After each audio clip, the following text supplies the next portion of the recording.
Okay. Welcome everyone to In the Biddy podcast with me, Joe. And Gabe. Hi guys. What's up?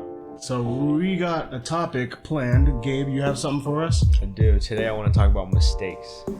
Right. I guess I'm going to get right into it. Yeah, man.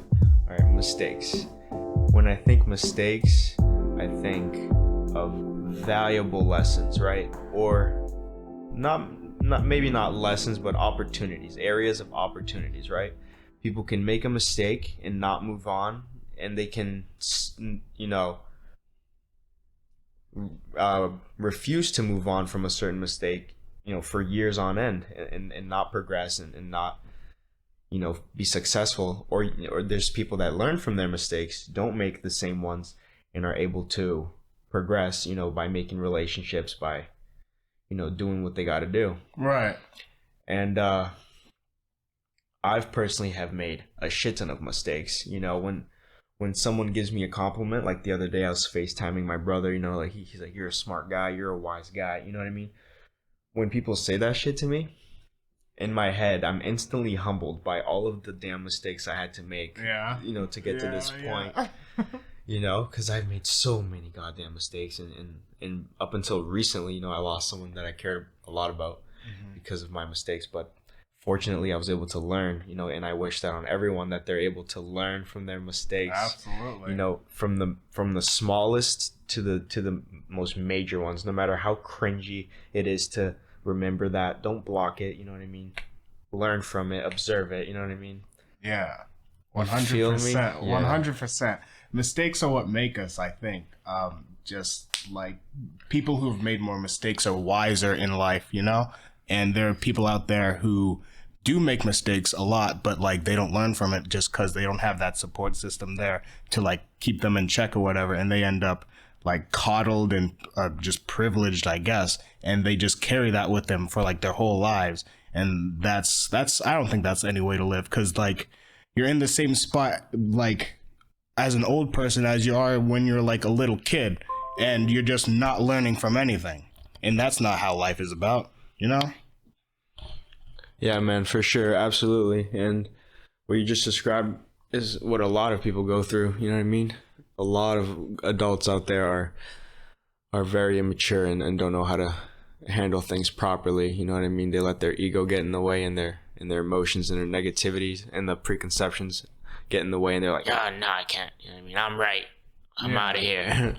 Yeah, I mean, it's easier for us to like observe that, but something that's like super scary is that like we're not like adults yet. We're young adults. We're like in our early 20s, but like we haven't gotten to that point where we observe others who are like being stodgy and in their own mold.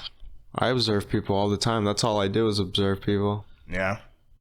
I mean, I also observe people, I guess. I think you're the one who's like a little more like studying people than me.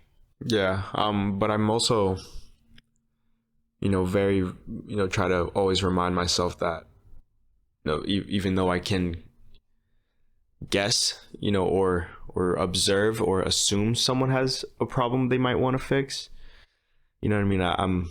I know not to look down on them, because I also have those things that I need to work on, you know what I mean? So try to have as much empathy and sympathy for people, you know what I mean? Because those people are unable to change unless they see kindness from others, you know what I mean? Because when you see someone who is in a shitty mood, you usually, your first instinct is to reciprocate it, right? Right. And then that person's walking around in a shitty mood, and then everyone's answering with a shitty mood. So this person is living in a shitty world, and they might not know any better, you know what I mean? They might not know that everyone is cranky because he's acting like an asshole, you know what I mean? So I think when we try to respond to these difficult people with kindness, that's when the world starts to change. Yeah. I mean, yeah.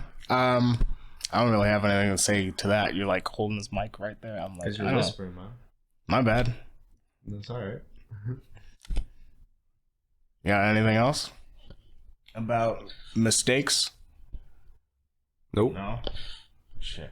So me and Joe are not as groovy as episode 1.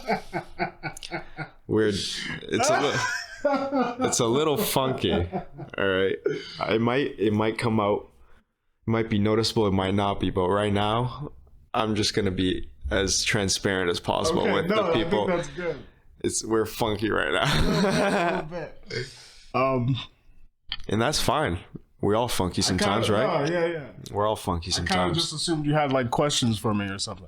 Because last time you had questions, I was like, I go with the flow. You know what I mean? I don't think of shit on the previous day to ask. I think this is no interview. This is a podcast. Yeah. This is a podcast. Okay, Mr. Joe. Yeah, I mean, what did you bring to the table? What did I have for you? So I was gonna talk about self-love, like having like self-respect for oneself and how that affects your life. So I had questions for you, and I think we could work off of those. So first question is, what do you think self-love is? Like how would you define something like that? It's having. This is Buddhist quote, right? Yeah. I'm gonna get all fucking hippy dippy. Go for it. I don't know it exactly. It's along the lines of, if your compassion isn't extended for you, I think I told you this before, isn't extended towards yourself. Does that make sense? Yeah. If you're not compassionate to everyone as well as yourself, then your compassion is incomplete. You know what I mean? So like if you care about others, if you want to make others feel better, but then you're beating yourself up and you think you're not enough, that's no bueno. You know what I mean? That's terrible. So self-love is having that compassion for yourself,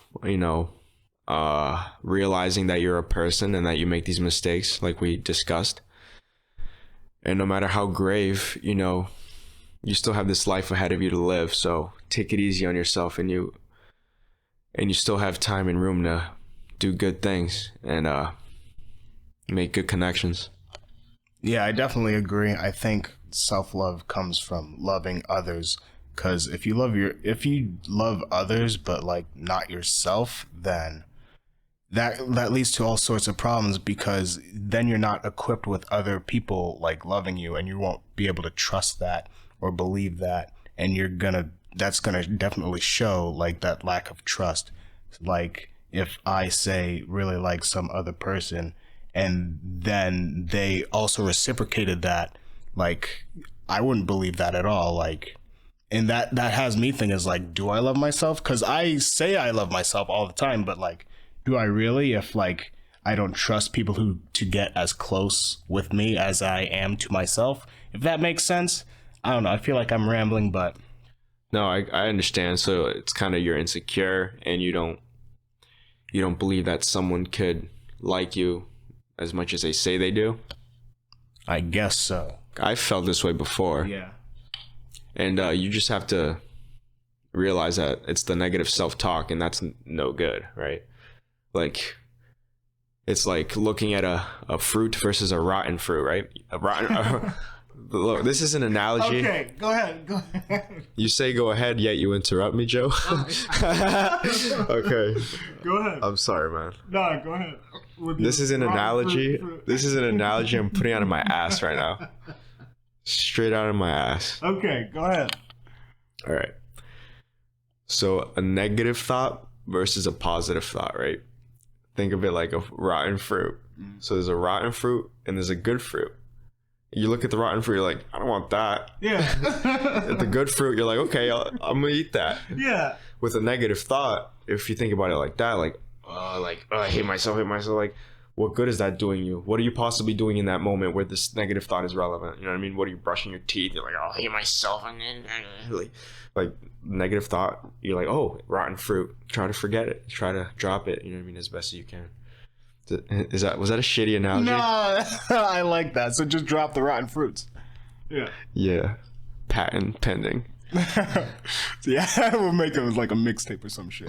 Yeah, I guess. I think for me though, like I like myself a lot, but I think that other people when they like me, I'm like, what's going on there? Like, why? What's up with you? Like, why do you, like, you don't get me? It's like that. That's relatable. Yeah. But I guess, like you said, it's just you got to have faith in your friends, right? Just got to treat them right. Because, like, if you don't have faith in your friends that they like you, then like, you're not showing up emotionally to them either, you know? It always baffles me when I see people who have toxic friendships, you know, because even though I've been a toxic friend before, but I guess what really what confuses me is how we can, you know, prolong such a relationship that's really not doing anything for us, you know what I mean? Because like when there's a real friendship, like I like mine with yours, yeah, like it feels different, you know what I mean, than a friendship with someone that's like this dude, like you know what I mean? Like you and I, bro, like I'm about to get super corny. We have like we've been in and out of each other's lives by chance, right? Going to school, yada yada, and here we are, like closer than ever by chance, right?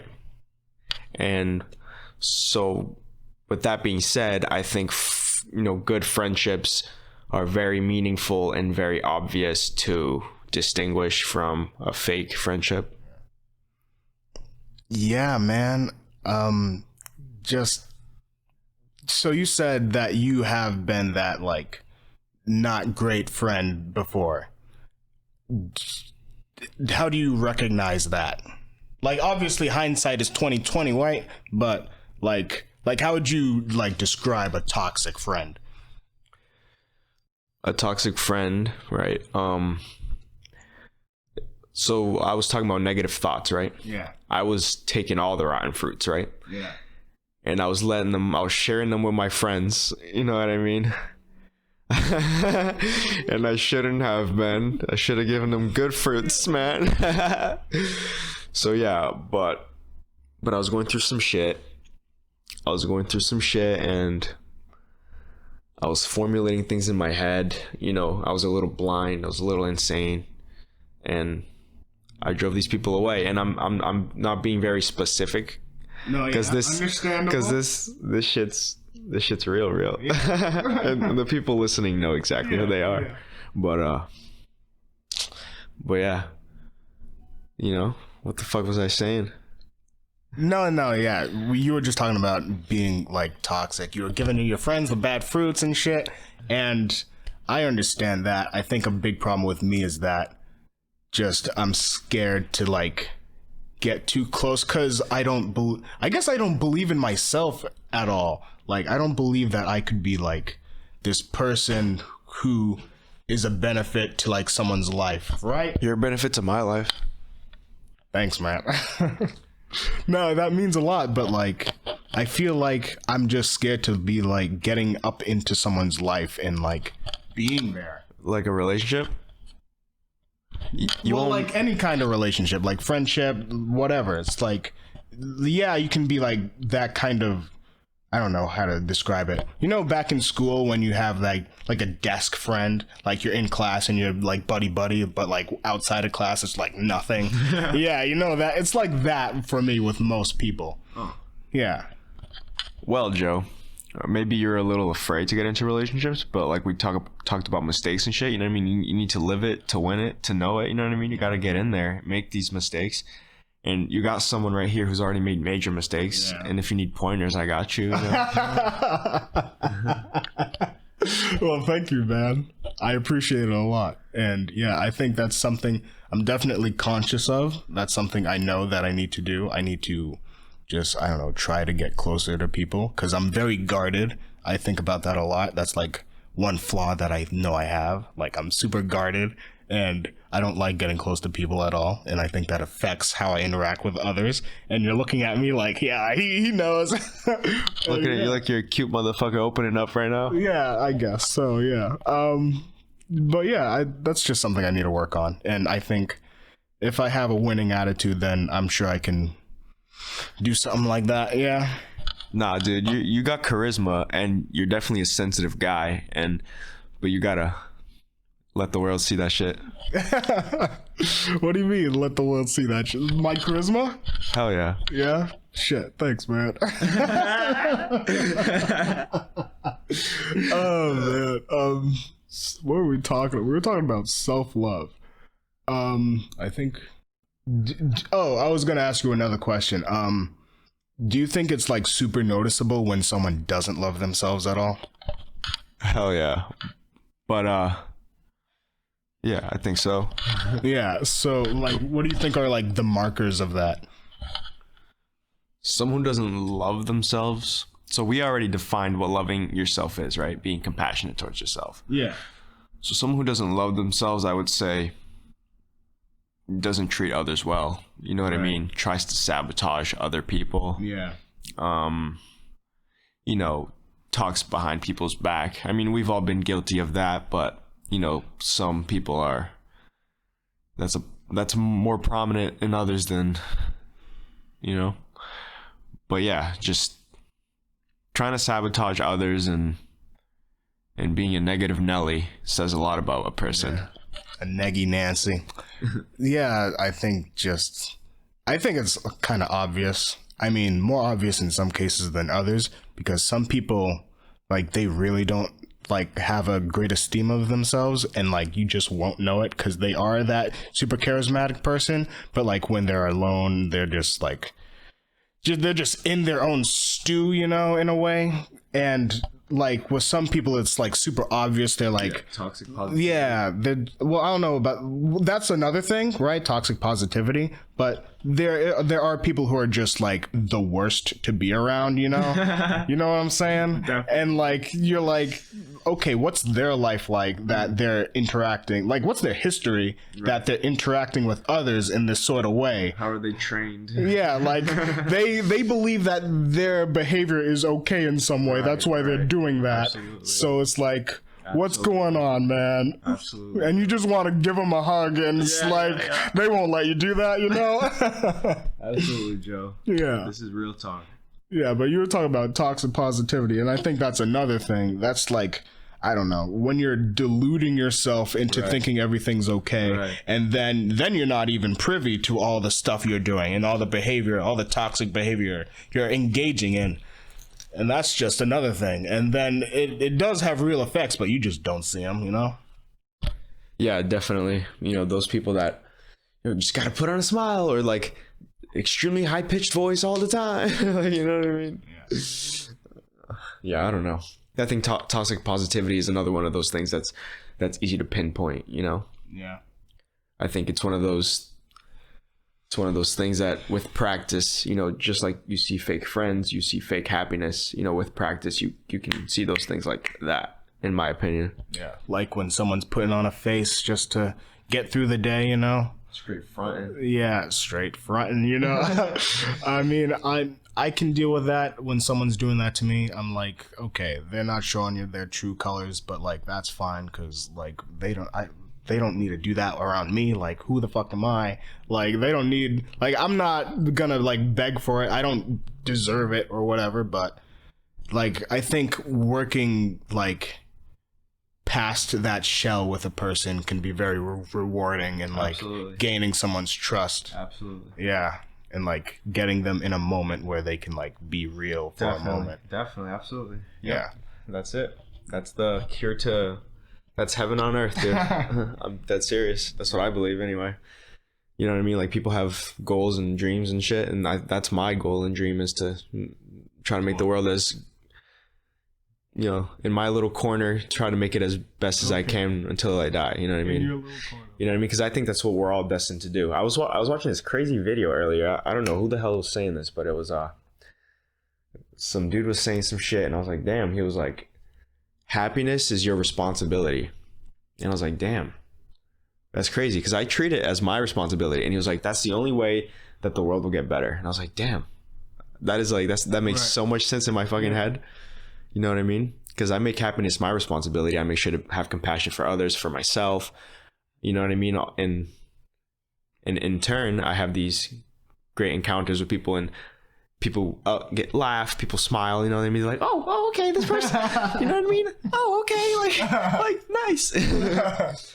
Yeah, I treat it as like mental health, like emotional health. That's just as important as like physical health. Just like you go to the gym, you got to make sure you're in a spot where You are like happy and you are in a sustainable state of happiness. Like, what was that stupid video you showed me? Like, you are not a tree. It's like, if you don't like where you are, just move, you know? And, and like earlier this year, like I was in a funk where I felt super stagnant and I was like, I need to do something. I need to go somewhere. And I thought about quitting the job, and like I've been looking for other jobs, right? Just to like get the hell out of this one place where it's like the same shit every day, you know? And just I'm still thinking about that, but I think mostly what I needed was some momentum, and I think now I have more of that because I am taking like online classes and I have something to do with the week, and like I can go to bed excited for the next day. Like there was a little while where I was going to bed like, all right, I have nothing else to do for the day. Let's see what happens tomorrow. And there's a distinct feeling that I notice like when I'm super happy is like, all right, next day, let's go, let's do this. And I just need that feeling. Like that's a marker of like happiness for me. Like when I have something to do, when I have a goal and I'm like heading towards that, that's something that makes me super happy and makes me love myself a little more. Because like I look in the mirror and I see the guy staring back and I'm like, okay, I gotta take care of that guy. I gotta make sure he's happy. I gotta make sure like he's I gotta make sure he's in a comfortable spot, you know? Absolutely. Yeah. So I don't know. I saw this podcast. Damn, I quote these dudes and I don't even know their fucking names, but I'm horrible with names. Okay, side story about how horrible I am with names, right, Joe? Okay. I was at the gym the other day and there's this dude I always see there, right? He's like, oh hey Gabriel. Every time I'm like, oh, I'm like, oh what's up, man? Every single time he's like, hey Gabe. I'm like, oh hey.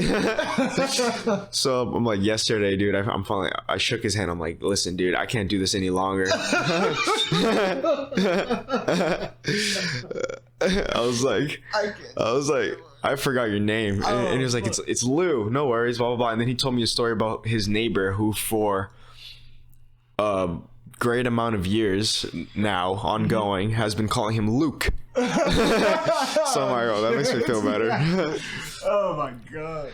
And then I got this other guy's name, and then I'm like, oh, this can't be part 2, so I put it in the notes in my phone.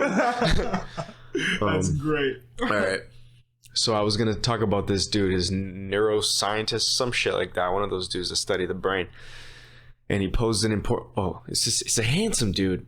I don't know. He is. So if you know a handsome neuroscientist, you know exactly who I'm talking about. But he raised an important note that our minds and our body are connected, right? The brain's connected to the spinal cord. The spinal cord's connected to the rest of the body. Mm-hmm. You know what I mean?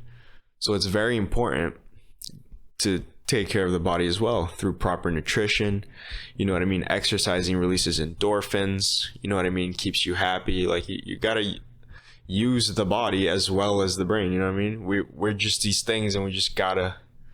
There's just certain things we have to do for optimum health. You know, that animal part of us. You know, we forgot how to jump. A lot of us forgot how to run. You know what I mean? A lot of us forgot how to get all these different systems, all these different hormones going, you know? Yeah. That all in turn help the brain, you know, or whatever. And don't quote me on this shit, but I'm not quoting you on it. Just take care of yourselves. Like some people, and that's self-love right there. Yeah. And if you're sitting at home and you're not in not very good shape, not very good health, but you're eating a bunch of food because you're talking about, oh, like I deserve it, this is self-love. That's delusion. That's not self-love. That's self-harm. You know what I mean?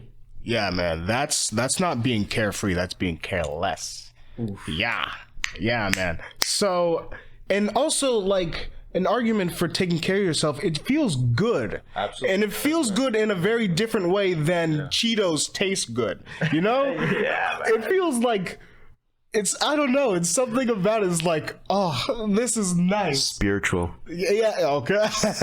There it is. It's a spiritual thing. It feels nice to take care of yourself. Like, I don't know, some small part of it is like after having a really good run and pushing yourself a little more, like that feels good. Or like reaching a goal for whatever it is, that feels good. Like having a project and then working on it for like half a year and then you finish it, that feels amazing. And then you can look at that and remind yourself that you're capable of these things.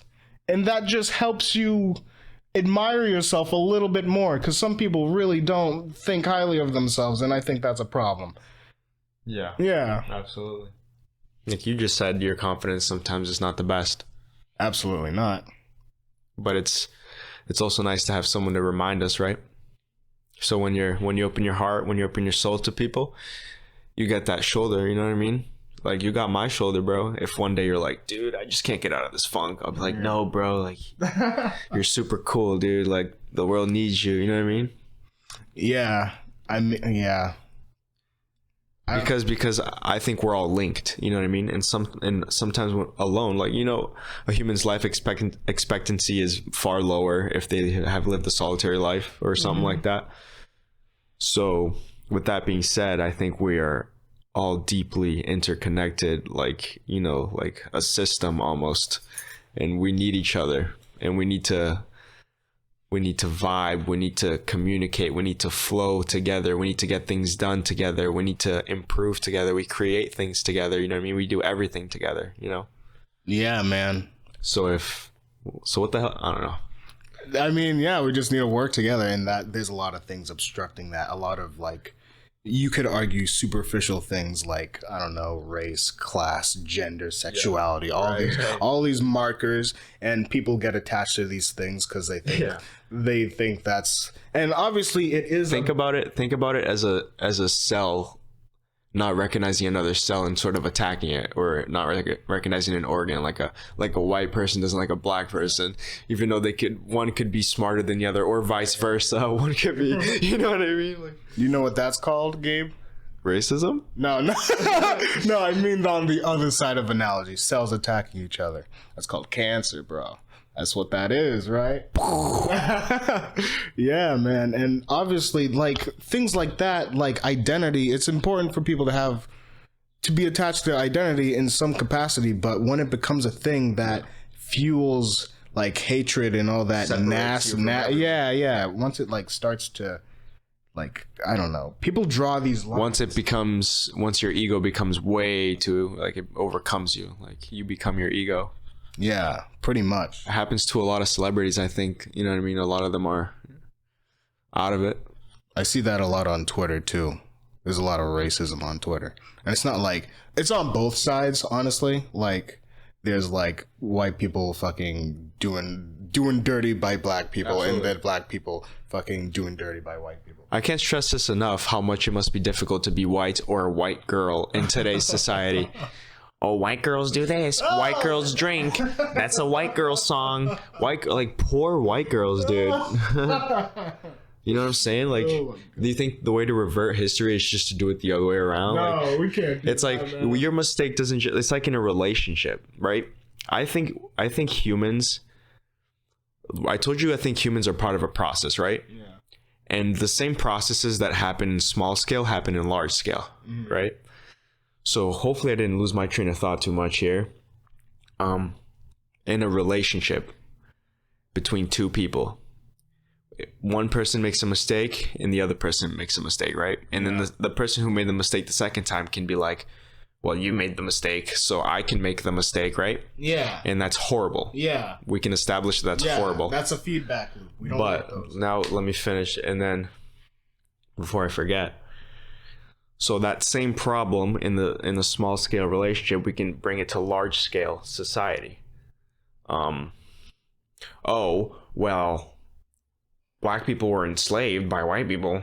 Now white people, you know, are going to get all shat on. You know what I mean? Right. These people that were born years and years and decades after those happenings and are just there like, oh, okay, you know, sorry, I guess. And, you know, slavery is terrible. By no means do we need to remember it in order to learn from that mistake, right? Wait, what did you say? I said we need to have it as a part of our history because we've learned from that mistake. Right. What did you think I said, bro? I thought I heard a don't in there. I was Okay. like, whoa, hold But, up, record scratch. But with that being said, we've learned from that mistake, right? Shifting the hate towards a different race, even minorly through memes and through internet posts, that shows that not all of us have learned from that mistake. Yeah, I mean, there's a lot of systematic shit in there. It's like they're just not being taught by their superiors On both ends, all races, whatever. Yeah, like no one's getting the whole story, because that's like impossible. It's impossible to get the whole story of the human race. There's like no one's gonna crack that shit, and that's where all these mistakes come from. And I think it's our responsibility as a human race is to just like see past some of those things. What about Karens, yo? Rest in peace, Karens. Yeah, that became, and like boomers, remember that? It's like, okay, yeah, some people did not appreciate that. I mean, so I was gonna say earlier, like people who are attached to identities, they feel like they need to do that because they're just alone in other ways, right? So like if a black person is surrounded on all sides by people who aren't black, they might seek solace like online or whatever, and then they just get radicalized in a way. And obviously radicalized is a super strong term to use, but like they just feel they how do I say this? They draw lines so that they're a part of one group, but in doing that they separate themselves from like literally everyone else. And that's something that people gotta watch out for, I think. I don't know. All of that you're talking about is what this dude Eckhart Tolle that I watch a lot, that's what he tries to teach people, is what you're talking about right now. The realization you've made about people identifying with their egos and in turn being toxic is what he hopes everyone realizes. You know what I mean? Like, you can enjoy life, you know, but don't let it take over you, because it's all man-made artificial bullshit. You know what I mean? He doesn't say it in those words, right? He's a little man. He's super sweet, but yeah, like we all have our styles, you know what I mean? We all have our preferences, but those are things that we picked and chose, almost as if customizing our character, right? The essence of who we are, it's there. It's been there since birth, right? Yeah. That's who we are, you know what I mean? We're the awareness. We are our relationships with other people, those are crucial. We are our bodies that need the exercise, the nutrition. You know, we are our souls that need other souls, you know, for comfort. We are our minds. We think, we have ideas, you know what I mean? So we got to remember that and not be like, oh, I'm way too cool to hang out with this person. You know, like in high school, like, I don't know, I'm not going to sit over there. Those kids look weird. Like, imagine if kids weren't like that, how, like imagine, like, think of, like, because I see life as things that are meant to happen, right? We've discussed this. So think about it, because when you drop the preconceptions, blah, blah, blah, I went on saying that when you drop the preconceptions, blah, blah, blah, things go smoothly, yada, yada, right? Yeah. Imagine we did that since high school, right? Because in high school is when we have all of our prejudices, all of our preconceptions. That shit is on max. Imagine if we did that in high school, like the great friends we could have made that we wouldn't even know about. Yeah. But not to say that doesn't already happen. We definitely do make good friends in high school. But like I'm saying, like if we weren't so damn picky and mean and rude to each other. Yeah, man. Like, but we're kids. That's part of learning, right? Rough play. I don't know.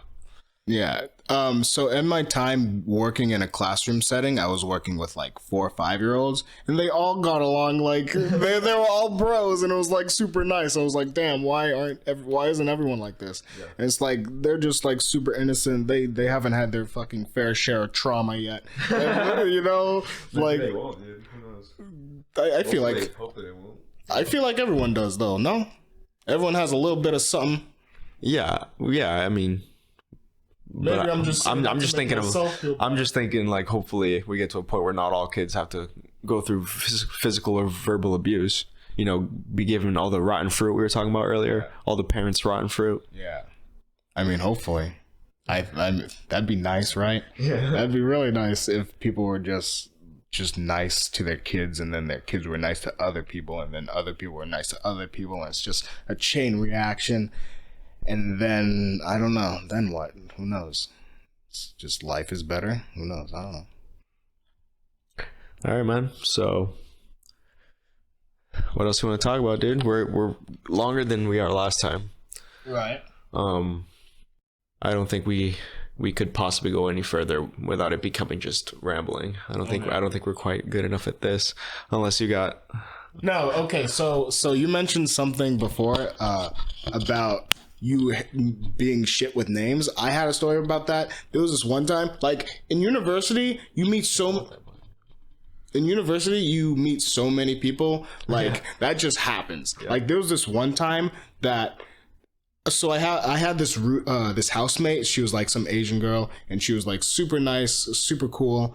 And then there was this other Asian girl that I knew from just my classes, right? And I was just on the street walking one day, and then I saw one of them, and I thought it was the other person. Oh no! Yeah, and I had like a whole ass like 5-minute conversation thinking it was this other person, bro. Yeah, yeah, dog. And then at the very end, I was like, "You taking computer science classes? Like, what classes are you taking next year?" And then she was like, I'm in business. I was like, she let you go on for 5 minutes, bro. Yeah, I mean, I don't know. It was one of those. It was like it's like those anime moments, like the sweat, black and white. Yeah, bro. So I mean, at the moment, she like didn't let. I don't know how to say this. I didn't realize until after I had walked away that was like a whole different other person. Because she was like, I'm in business. I was like, oh, did she like switch majors or some shit? And then I walked away. I was like, oh no, that was a whole different person, man. Yeah, man. Funny, man. And that happens a lot at university just because you meet so many people. Yeah. Well, that is funny. Yeah. But whatever, man. Happens, right? No one's the bad guy there. I mean, yeah, obviously. It's just one of those silly things. She was aware the entire time. She could have said something, right? I guess. I hope so. I think her moment was when I asked her, like, what computer science courses she was taking next year. But you were talking about a specific moment with some other person. I guess. Yeah. What is that? 3742. Yeah. So what do you say, Joe? Yeah. End it, bro. Well, that was that. I hope that was enjoyable. You know what I mean? I hope that my headspace was not as maybe clear or my body was not at homeostasis this morning. But hopefully that was good. You know what I mean? Maybe not. I thought it was good. Yeah. Okay. Yeah. All right. We'll see how it goes in the audio editing. I'll see you then. All right. Peace. Oh yeah, we're gonna have the. Yeah. Bye, guys. Bye.